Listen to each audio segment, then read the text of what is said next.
Telugu Bigg Boss season 7 runner Amardeep Chowdary వాళ్ళ wife Tejaswini అయితే ప్రెగ్నెంట్గా ఉంది అని అంటూ కొంతవరకు అయితే వార్త అయితే వస్తున్నాయి.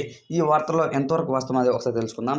సో ఎందుకు ఈ విధంగా అందరికీ గాసిప్ అయితే వెళ్తూ ఉంది అని అంటే రీసెంట్గా అయితే శర్మ ద్వారా అయితే ఒక ప్రోమో అయితే రిలీజ్ అయింది కదా. అందులో అయితే యాంకర్ శ్రీముఖి గారు అయితే బీబీ ఉత్సవం ప్రోగ్రాం సందర్భంగా సో మీకు మ్యారేజ్ అయిందా అని అంటూ అందరిని అడుగుతూ వెంటనే అమర్దీప్ చౌదరికి వచ్చి అమర్దీప్ చౌదరి కూడా కమింగ్ సూన్లో అయితే ఫాదర్ కాబోతున్నాడు అంటూ అయితే ఒక చిన్న మాట వదిలిందనమాట.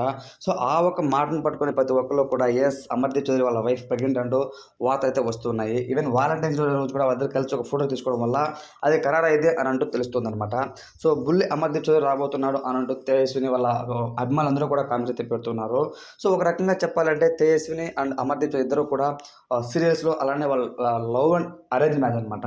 సీరియల్స్ బాగా చేసుకుంటూ దాని తర్వాత అమర్దీప్ చౌదరికి ఒక మంచిగా హీరో అవ్వాలి అని అంటూ కోరుకుంటే బిగ్ బాస్ సీజన్ 7లో తను వెళ్ళినప్పుడు ఈవెన్ మన రవితేజ గారి దగ్గర కూడా ఒక ఛాన్స్ అయితే కొడేశారనమాట.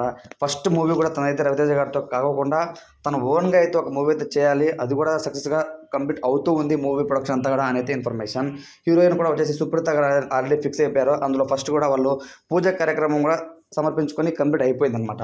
సో ఈ సందర్భంలో తేజస్ని కూడా ప్రెగ్నెంట్ అవ్వడం చాలా సంతోషంగా ఉంది అని అంటూ అమర్దీప్ చౌదరి వాళ్ళ అభిమానులందరూ కూడా పండుగ చేసుకుంటున్నారు. ఇంకో విషయం ఏంటంటే అమర్దీప్ చౌదరి వచ్చేసి మనకు తెలుగు బిగ్ బాస్ సీజన్ 7లో అంటే బెస్ట్ కంటెంట్ ఇచ్చాడనమాట. అంటే తను కొంతవరకు ఫోల్ గేమ్స్ ఆడినా ఆడకపోయిన తర్వాత గొడవ పడినా ఏం పడినా సరే తెలుగు బిగ్ బాస్ సీజన్ 7లో అందరి కండిషన్స్ కంటే కూడా ఎక్కువ కంటెంట్ ఇచ్చింది పల్లవి ప్రశాంత్ అండ్ అమర్దీప్ చౌదరి. ఈ విషయంలో ఎటువంటి సందేహం లేదనమాట. సో అదేవిధంగా తను బిగ్ బాస్ హౌస్లో ఉన్నప్పుడు నేను జెన్యున్గా నేను నాలాగే ఉన్నాను తప్ప ఎవరిని ఎప్పుడు కూడా నేను ఫేక్గా ఆడలేదన్నట్టు ఎన్నో ఇంటర్వ్యూస్లో మనం చూసామన్నమాట. సో ఇంకోటి ఏంటంటే అమర్దీప్ చౌదరి ఈ యొక్క సినిమాలో కూడా కొంతవరకు బిగ్ బాస్ కంటెంట్కి సంబంధించి ఒక చిన్న చిన్న పాత్రలు కూడా అందులో ఉన్నాయి, సన్నివేశాలు ఉన్నాయి అని అంటూ టాక్ అయితే వస్తుంది. ఇది ఎంతవరకు అనేది మనం అయితే వేస్ట్ చేయాల్సి ఉంటుంది. ఈ వీడియోపై మీ ఒపీనియన్ అనేది కామెంట్ మీద తెలియచేయండి. Thanks for watching.